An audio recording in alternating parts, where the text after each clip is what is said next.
Bumili ka ng lupa o bahay, nagbayad ka na pero alam mo kung ano ang deed of absolute sale?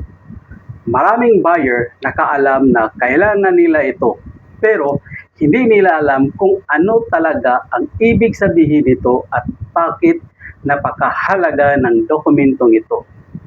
Kaya kung nagpaplano kang bumili ng house and lot only o anumang property, panoorin mo hanggang dulo dahil baka makatulong ito para maiwasan mo ang malaking problema sa future.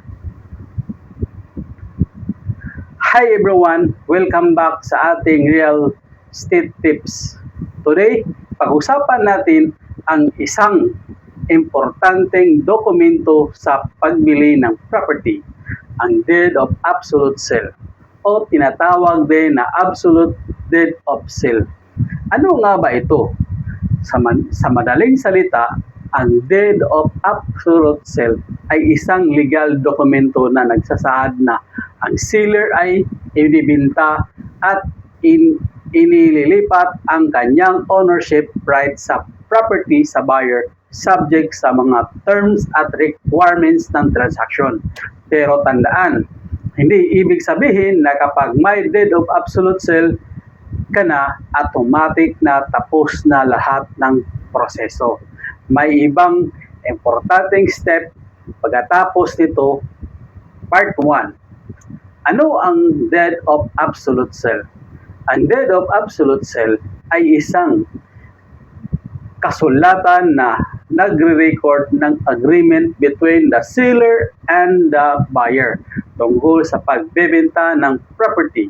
Dito makikita ang importanteng details gaya ng sino ang seller, sino ang buyer, at ano ang property na binibenta. Magkano ang selling price, ano ang terms ng sale, at ano ang agreement ng dalawang parties tungkol sa property. Kaya every important na basahin at intindihin muna ang dokumento bago ito pirmahan. Part 2. Bakit ito mahalaga? Bakit nga ba mahalaga ang Deed of Absolute Sale? Dahil isa ito sa mga pangunahing dokumento na ginagamit sa proseso ng pag-transfer ng ownership ng property.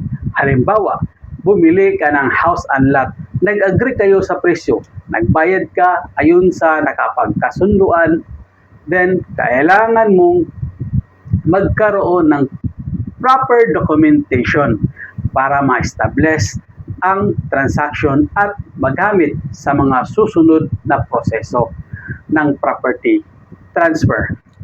Kaya hindi dapat basta-basta lang pumirma sa mga dokumento dahil property ang pinag-usapan natin. Malaking halaga, malaking responsibility and ang involved dito. Part 3. Absolute sale ba agad ang ownership? Pero ito ay isang common misconception. Akala ng iba kapag may Deed of Absolute Sale na automatic na nakapangalan na agad sa buyer ang title. Hindi ganun kasimple. Ang Deed of Absolute Sale ay bahagi ng proseso. Kailangan ring dumaan sa proper registration at transfer procedures na mga concerned government offices depende sa transaction. Kaya kung bibili ka ng property, huwag kang titigil sa tanong na may Deed of Absolute ba? Dapat itanong mo rin ano ang status ng title. May liens or encumbrances ba? Updated ba ang real property tax? Ano ang requirements para sa transfer? At higit sa lahat, property documented ba ang transaction? Part 4. Ano ang dapat i-check bago ka pumirma? Before signing of Deed of Absolute Sale, huwag agad excited dahil makikita ka ng magandang property. Check first, number 1. I-identify ang seller.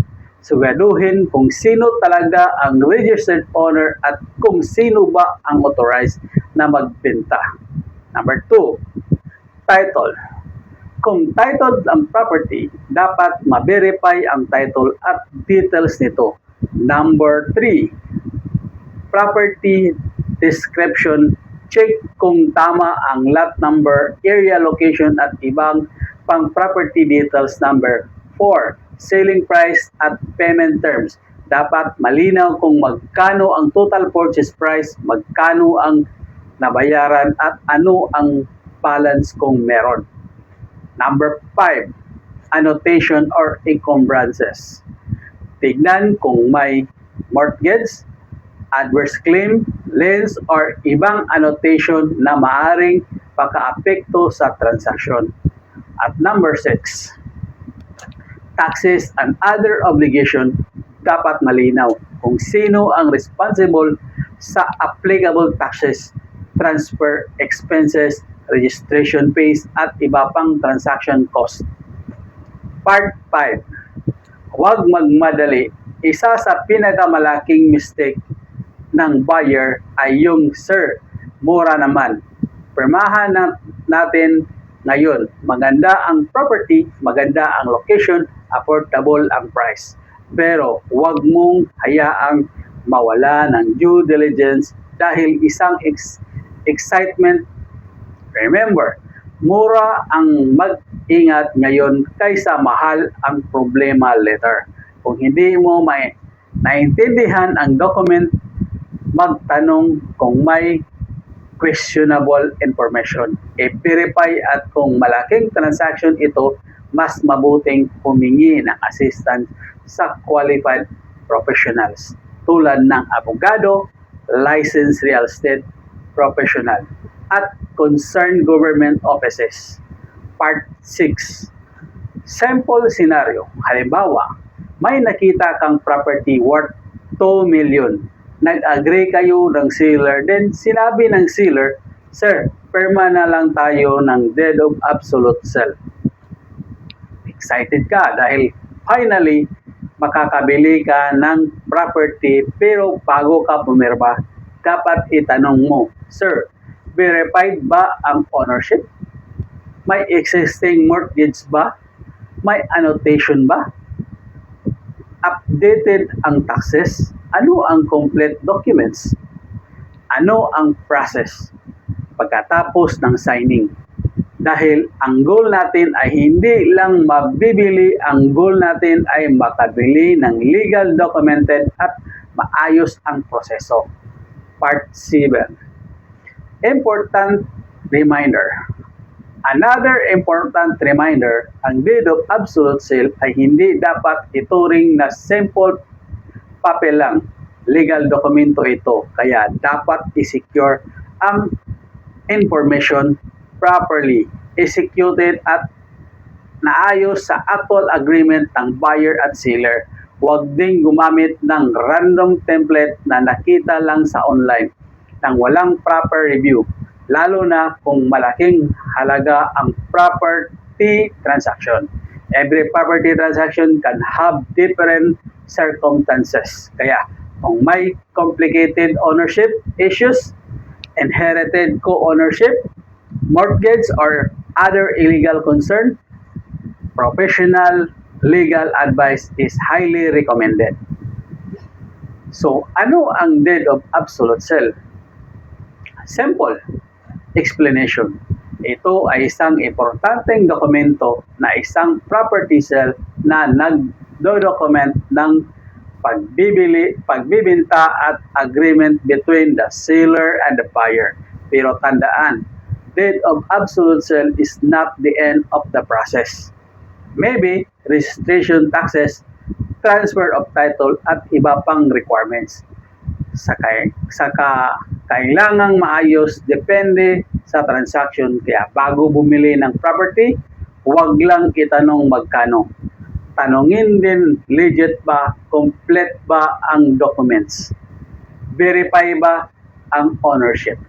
At safe ba ang transaction? Kung nakatulong sa iyo ang video na ito, i-share mo sa isang friend o family member na nagpaplanong bumili ng lupa o bahay. At kung gusto mo ng mas maraming real estate tips tungkol sa title, taxes, house and lot, at property buying, follow, like this page. Remember, the real estate hindi sapat ang magandang property. Dapat secure din ang transaction. Hanggang sa susunod, happy and safe property hunting. Please like, subscribe. This is Albert, the PRC accredited and issued registered. Thank you and God bless.